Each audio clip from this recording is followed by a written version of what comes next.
আমরা আজকে যাচ্ছি একটা নতুন অভিযানে। আর কোথায় যাচ্ছি সেটা ভিডিও চলতে থাকবে যখন, তখন আপনারা বুঝতে পারবেন।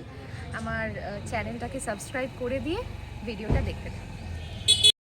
আমরা শুরু করলাম আমাদের যাত্রা, আর আমাদের ডেস্টিনেশনটা হলো বোদ্রা। আমরা বোদ্রায় যাচ্ছি। আর বলবো যে সেই জায়গাটা সম্পর্কে আলাদা করে অনেক কথা বলার আছে, যতক্ষণ না পৌঁছাচ্ছি ততক্ষণ বলা যাবে না। আর সাথে আছে দিদি অপলকদা আর আমার সুইটহার্ট, তাদেরকেও দেখাবো, আপনারা দেখতে থাকুন। সোনারপুর থেকে বোদ্রা যাওয়ার রাস্তাটা অপূর্ব সুন্দর, দুপাশে গাছের চাঁদোয়া দেওয়া। এই বিষয়টাকে কি বলে জানেন? এটাকে বলা হয় ক্যানোপি। তো এমনই একটা রাস্তা দিয়ে আমরা চলেছিলাম আমাদের ডেস্টিনেশনে। পথটা এত সুন্দর যে আমাদের এতটুকু ক্লান্তি আসছিল না, আর এভাবেই আমরা পৌঁছে গিয়েছিলাম আমাদের ডেস্টিনেশনে। এবার বলি জায়গাটা আসলে কোথায়। জায়গাটা একটা স্কুল, যেখানে এই গ্রামের ছোট্ট ছোট্ট শিশুরা পড়াশুনো করতে আসে। না না, কোনো নামি দামি চকচকে প্রাইভেট স্কুল এটা নয়। এটা তো কবিতাদির স্কুল, এমন একটা স্কুল যেটা কবিতার মতনই সুন্দর। স্কুলের নাম বোদ্রা সারদা মন্দির। স্কুলে ঢুকতে গিয়েই আপনাদের মন কাড়বে এই গোলাপগুলো। ঢুকতে ঢুকতেই দেখা মিলল কবিতাদির। কবিতাদি এমন একজন মানুষ যিনি নিজের জীবনটাকে নিয়োজিত করেছেন এই স্কুলের জন্য, ছোট্ট ছোট্ট শিশুদের জন্য, প্রকৃতির জন্য। তিনি জানেন এই দুঃসময়ে হাল ধরতেই হবে, ছোট ছোট শিশুদের বোঝাতে হবে প্রকৃতির গুরুত্বটা কতটা। আমরা যখন আজ এই স্কুলে ঢুকলাম, আমাদের হাতে প্রথমেই একদম গাছের ডাব দেওয়া হয়েছিল। সে ডাবের জল যে কত মিষ্টি আপনাদের বলে বোঝাতে পারবো না। কবিতাদি এটাও জানেন যে পুকুরকে কখনো সিমেন্ট দিয়ে বাধাই করতে নেই, তাহলে এই পুকুরের যে ইকোসিস্টেম সেটা নষ্ট হয়ে যাবে। তাই তিনি সেটা করেননি। শহরে এখন বসন্ত না এলেও এখানে কিন্তু বসন্ত এসে গেছে। রয়েছে বহু ধরনের আম গাছ, হিমসাগর, গোলাপ খাস, মধুকুলকুলি, আরও কত কি। আর এই জমিটায় কিছুদিন আগে হয়েছিল সর্ষে।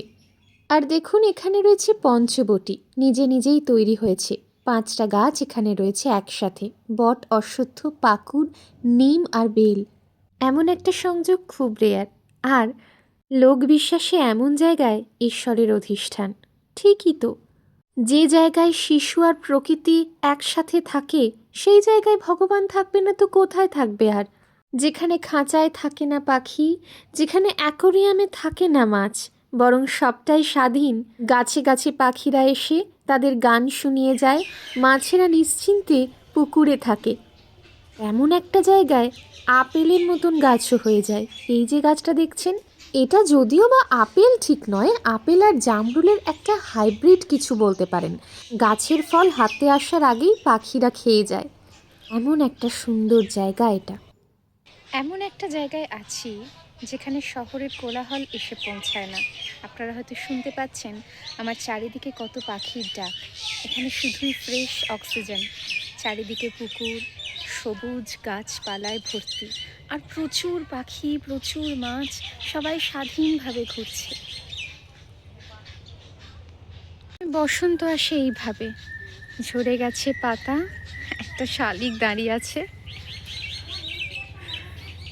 দেখুন এই শুকনো পাতা, পথের পাশে কোনো প্লাস্টিক পড়ে নেই, কোনো আবর্জনা নেই। কি অসম্ভব সুন্দর পৃথিবী, শুধু শুকনো পাতার মচমচানি। ছোটদের খেলার জায়গার বাইরে যে গাছটা দেখতে পাচ্ছেন সেটা হলো দারচিনি গাছ। ভাবতে পারছেন এখানে মশলা গাছও রয়েছে। আমি পরে আবার আসবো এই গাছগুলো দেখাতে, তার আগে একটুখানি এই উদ্যানটাকে দেখে নেওয়া যাক। আজকে রবিবার, তাই এখানে ছোটদের কোলাহল নেই, কিন্তু চোখ বন্ধ করে আমি ওদের গলার স্বর কিন্তু ঠিকই শুনতে পাচ্ছি। ভাবছি স্কুলের দিনগুলোয় এই জায়গাটায় কেমন হয়।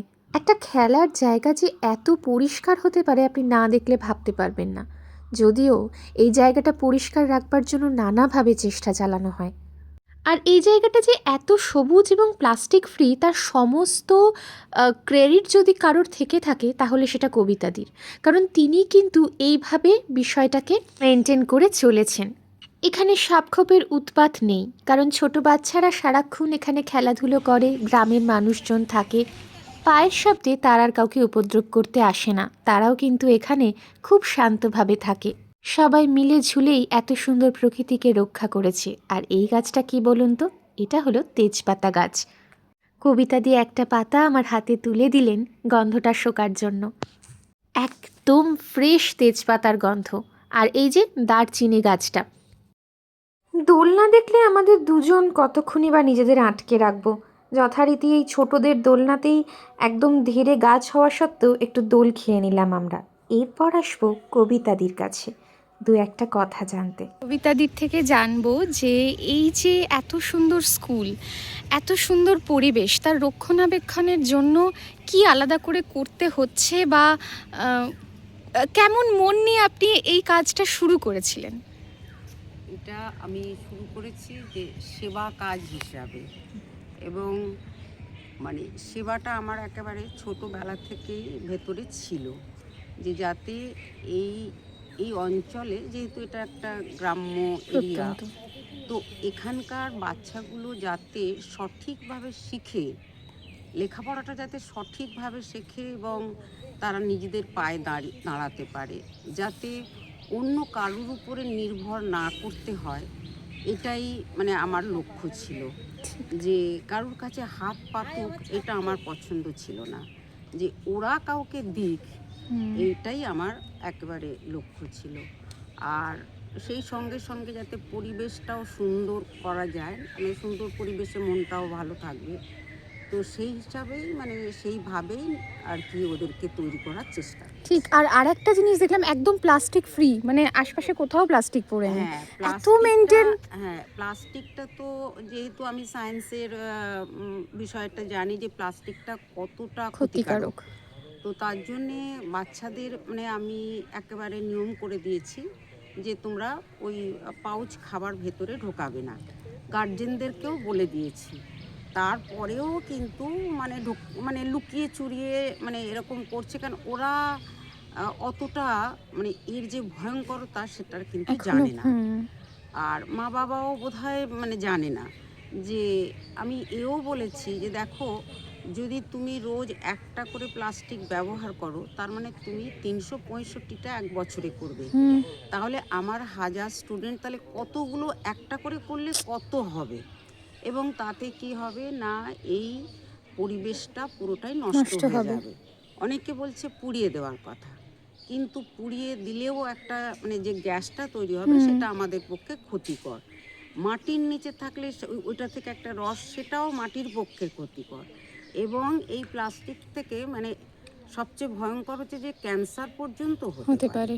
তো তার জন্যে একেবারে সর্বান্তকরণে চেষ্টা করছি যাতে এটা মানে প্লাস্টিকটা যাতে বর্জন করা যায়। ঠিক। কিন্তু মানে আমি 10% সাকসেসফুল হইনি, 90% আমার তো দেখে মনে হচ্ছে হয়েছে আর কি। মানে আমাদের কিছু কিছু নিয়ে এক জায়গায় জমা করতে হয়। হ্যাঁ, সবাই বলছে পুড়িয়ে দেওয়ার, কিন্তু আমি জানি যে পোড়ালেও সেটা একদম পুরোপুরি নষ্ট তো হচ্ছে না, নষ্ট হবে, কিন্তু তার থেকে যে গ্যাসটা তৈরি হবে সেটা ভয় দূষণ করে দিচ্ছেই। তো সেই সব মিলিয়ে আর কি একটা মানে সুন্দর পরিবেশে একটা শিশু সুন্দরভাবে বড় হয়ে মানে সঠিক মানুষের মতো মানুষ হোক, এবং সে দেশের একজন মানে হয়ে দাঁড়াক, এটাই আমার লক্ষ্য। ঠিক ঠিক। এমন মানে শিক্ষক যেন আমরা অনেকজনকে পাই, তাহলেই আমাদের আর কোনো চিন্তা থাকবে না। আজকের এই স্বার্থপর পৃথিবীতে যে আপনার মতন শিক্ষক আছে, সেই জন্যই এখনো অবধি আমরা শ্বাস নিচ্ছি, এইটুকুই আমার মনে হচ্ছে। মানে সত্যি আমি খুব প্লিজড, খুব থ্যাঙ্কফুল। মানে আমি বোঝাতে পারবো না যে আমি কতটা খুশি এখানে এসে। আমিও খুব খুশি, মানে এই যে একটু স্বার্থটা ত্যাগ করলে নিজের মধ্যেও একটা আনন্দ আসে। হ্যাঁ, যে আনন্দটা আমি সবসময় মানে ফিল করি, আমার খুব ভালো লাগে যে মানে আমি এটা ছেড়ে কোথাও থাকতে পারি না, এতটাই মানে এটাকে ভালোবাসি। এবং ভালোবাসি মানে আমার ভালো লাগে আর কি, যে আমার কখনো মানে মনের মধ্যে যে কাজের জন্য ক্লান্তিও আসে না, কিছুই হয় না, কারণ এই জায়গাটাকে এত আমি তো সুন্দর করতে চাই। আর তো অন্য কোনো আমার মানে লক্ষ্য নেই, জাস্ট সুন্দর, সবাই বাচ্চারা সুন্দর হবে, প্রকৃতি সুন্দর হবে, সবাই সুন্দর হবে, এইটাই। Thank you. দেখা মিলল বসন্তের প্রথম অশোক ফুলের সাথে। আর তারপর আমরা চলে এসেছিলাম মেহগনি বাগানে। অনেকগুলো মেহগনি গাছের মাঝে দুটো লম্বু গাছও আছে, আর এই দাদা আমাকে সেই লম্বু গাছ দুটোকেই চিনিয়ে দিচ্ছিল। রয়েছে একটা জলপাইয়ের গাছও। সব কিছুর উপর দিয়ে একটা চোখ বুলিয়ে নিচ্ছিলাম। এবার খেতে বসার পালা। আমাদের পাতের সমস্ত খাবারই এসেছে এখানকার ক্ষেত আর পুকুর থেকে। সে অপূর্ব স্বাদের কথা আর আলাদা করে কি বলবো। মাংসও এসেছিল একটু পরে, সেটার আর ভিডিও করা হয়নি।